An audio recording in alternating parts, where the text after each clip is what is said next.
എല്ലാവരും ഒരുപാട് കേട്ടിട്ടുള്ള ഒരു സൂത്രവാക്യമാണ് ആൽബർട്ട് ഐൻസ്റ്റീൻ്റെ E=mc² എന്ന് പറയുന്ന സൂത്രവാക്യം. പലപ്പോഴും നമുക്ക് സംശയം തോന്നും, എന്താണ് ഇതിന് ഇത്രമാത്രം രഹസ്യങ്ങൾ ഒളിഞ്ഞിരിക്കുന്ന ഒരു സൂത്രവാക്യമായിട്ട് ലോകം ഇതിനെ കാണാൻ കാരണം ഒരു കൺഫ്യൂഷനാണത്. എന്നാൽ അതിൻ്റെ കാര്യങ്ങൾ അത്ര പെട്ടെന്ന് മനസ്സിലാവുന്ന കാര്യങ്ങളുമല്ല. പലപ്പോഴും നമുക്ക് ചില ഉദാഹരണങ്ങളിലൂടെയൊക്കെ മാത്രമേ നമുക്കത് മനസ്സിലാകത്തുള്ളൂ. ഇതിൻ്റെ ഉത്തരം എന്താണെന്ന് ചോദിച്ചു കഴിഞ്ഞാൽ അദ്ദേഹത്തിൻ്റെ ആ സൂത്രവാക്യത്തിൻ്റെ ഉള്ളിൽ തന്നെ അത് കിടപ്പുണ്ട്. ഇ എന്ന് പറഞ്ഞാൽ എന്താ? എനർജി. E=mc². mc² എന്ന് പറയുന്ന പുള്ളി ഉദ്ദേശിക്കുന്ന മാസ്സാണ്. മാസും എനർജിയും ഒന്നാണ്. ഇതാണ് അതിൻ്റെ ഒരു ചുരുക്ക ഫോം. എന്നിട്ട് E² എന്ന് C² എന്നും കൂടി ഇട്ടിട്ടുണ്ട്, സ്ക്വയറും കൂടിയുണ്ട്.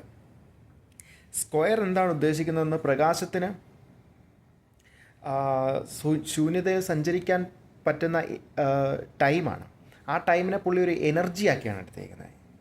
അപ്പം ഒരു 3,00,000 കിലോമീറ്ററോളം സെക്കൻഡ് എന്ന് പറയുന്നതിന് പകരം പുള്ളി 3,00,000 എന്ന് പറയുന്ന ഒരു എനർജി ആയിട്ടാണ് അതിനെ കാണുന്നത്. അതാണ് ഈ സമവാക്യത്തിൻ്റെ ഒരു പ്രത്യേകത. എല്ലാം അതിലുണ്ട്. എന്തൊക്കെയുണ്ട്? എനർജി ഉണ്ടോ? ഉണ്ട്. മാസ് ഉണ്ടോ? ഉണ്ട്.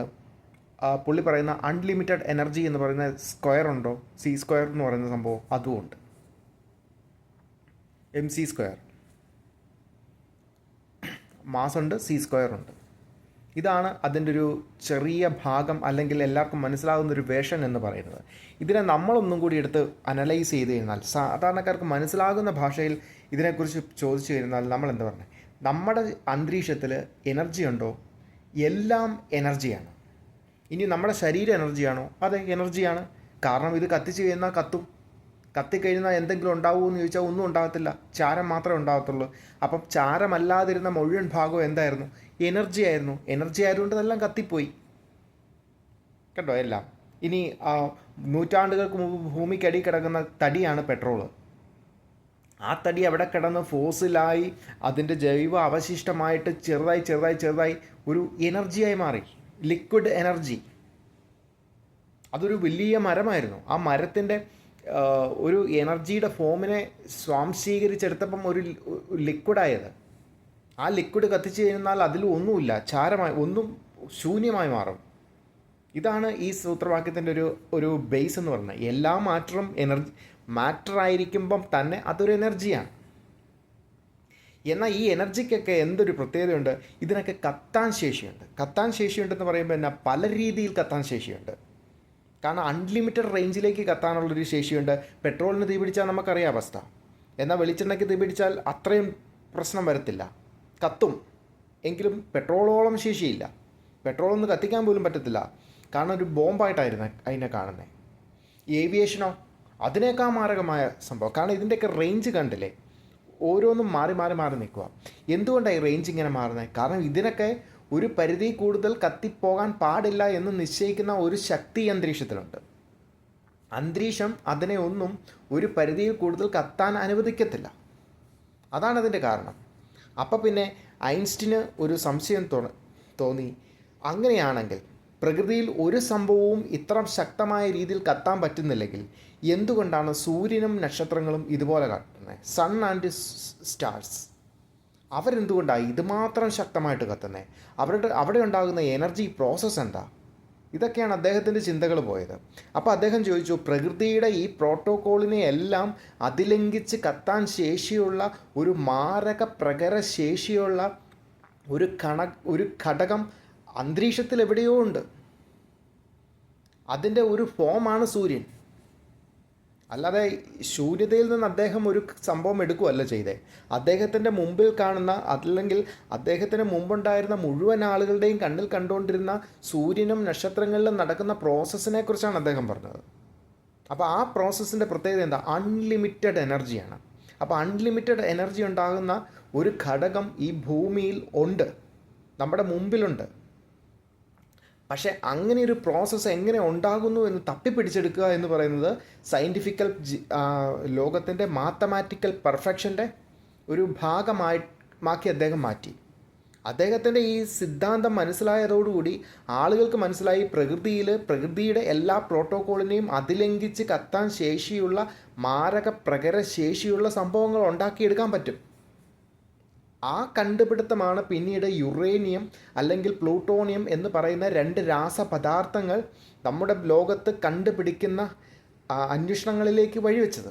അതിൻ്റെ ഫലമായിട്ട് എന്തുണ്ടായി? യുറേനിയവും പ്ലൂട്ടോണിയം എന്ന് പറയുന്ന രണ്ട് മെറ്റീരിയൽസ് പ്രകൃതിയിൽ നിന്ന് നമ്മൾ കണ്ടുപിടിച്ചു.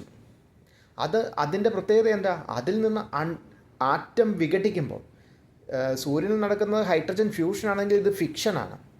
ആറ്റം വിഘടിക്കുമ്പം അൺലിമിറ്റഡ് ആയിട്ട് എനർജി പുറത്തേക്ക് വരികയും അങ്ങനെ ഉണ്ടാകുന്ന അൺലിമിറ്റഡ് എനർജിയുടെ ഭവിഷ്യത്ത് എന്ന് പറയുന്നത് ചിന്തിക്കാൻ പറ്റുന്നതിനും അപ്പുറവുമായിരിക്കും. ഇതാണ് അദ്ദേഹത്തിൻ്റെ കണ്ടുപിടുത്തം. അപ്പം ഈ യുറേനിയം എന്ന സംഭവം നമ്മൾ വികസിപ്പിച്ചെടുത്ത് ഉപയോഗിച്ചത് എവിടെയാണ്? നമ്മൾ ആദ്യമായിട്ട് ഇന്ന് പല റഡാർ ഇതിലൊക്കെ നമ്മൾ എനർജി ഉണ്ടാക്കാൻ ഉപയോഗിക്കുന്നുണ്ടെങ്കിലും അതിനേക്കാൾ മാരകമായിട്ട് നമ്മൾ ആദ്യമായിട്ട് ഇതിൻ്റെ പരീക്ഷണം നടത്തിയത് ഹിരോഷിമ നാഗസാക്കിയിൽ ആറ്റോമിക് ബോംബ് ഉണ്ടാക്കിക്കൊണ്ടാണ്. അതിൻ്റെ ഉള്ളിൽ നിറച്ച രാസപദാർത്ഥത്തിൻ്റെ പേരാണ് യുറേനിയം. ലിറ്റിൽ ബോയ് ഫാറ്റ്മാൻ എന്ന് പറയുന്ന 2 ആറ്റം ബോംബിട്ടതോടുകൂടി ആറ്റത്തിൻ്റെ പ്രഹരശേഷി മനസ്സിലാക്കുന്ന ഒരു ബോംബിട്ടതോടുകൂടി ജപ്പാൻ അടിയറവ് പറഞ്ഞു. അത്രയ്ക്ക് വിനാശകരമായ പ്രഹരശേഷിയായിരുന്നു അതിൻ്റെ. എന്നാൽ ഇന്ന് നമ്മൾ എവിടെ എത്തിയിരിക്കുന്നത്? നമ്മൾ ഹൈഡ്രജൻ ഫ്യൂഷനിലേക്ക് നമ്മൾ എത്തിക്കഴിഞ്ഞു. ഹൈഡ്രജൻ ഫ്യൂഷൻ എന്ന എനർജി നമ്മൾ ഉൽപ്പാദിപ്പിക്കാനുള്ള 90% ഘടകങ്ങൾ നമ്മൾ പൂർത്തിയാക്കി കഴിഞ്ഞു. അതായത് ഭൂമിയിൽ നിന്ന് ഒരു സൂര്യനെ എടുത്തെറിഞ്ഞാൽ എങ്ങനെ ഇരിക്കും എന്ന് പറയുന്ന അവസ്ഥയിലേക്ക് മാറാൻ പറ്റുന്ന ഭയാനകമായ പ്രഹരശേഷിയുള്ള മനുഷ്യനിർമ്മിതമായ അണുവായുധങ്ങളെ നമ്മൾ ഉണ്ടാക്കി തുടങ്ങി. നമ്മുടെ സയൻസ് ആ രീതിയിലേക്കാണ് മുന്നോട്ട് പോകുന്നത്.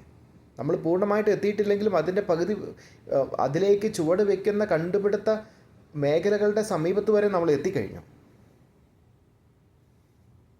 ലോകത്തിന് മുഴുവൻ പ്രകാശമാകാൻ വേണ്ടി, ലോകത്തിൻ്റെ എനർജി വൈദ്യുതിയും അതുമായിട്ട് ബന്ധപ്പെട്ട എനർജി എന്ന് പറയുന്ന സാങ്കേതിക പ്രതിസന്ധിക്ക് പരിധി നിശ്ചയിക്കാനായിട്ട് ആൽബർട്ട് ഐൻസ്റ്റീൻ എന്ന മഹാചിന്തകൻ കണ്ടുപിടിച്ച ഒരു ആശയം ഏറ്റവും കൂടുതൽ ആളുകളെ കൊന്നൊടുക്കാനായിട്ടും ഉപയോഗിക്കേണ്ടി വന്നിട്ടുണ്ട് എന്നുള്ളത് ചരിത്രത്തിലെ ഒരു നഗ്ന സത്യമാണ്.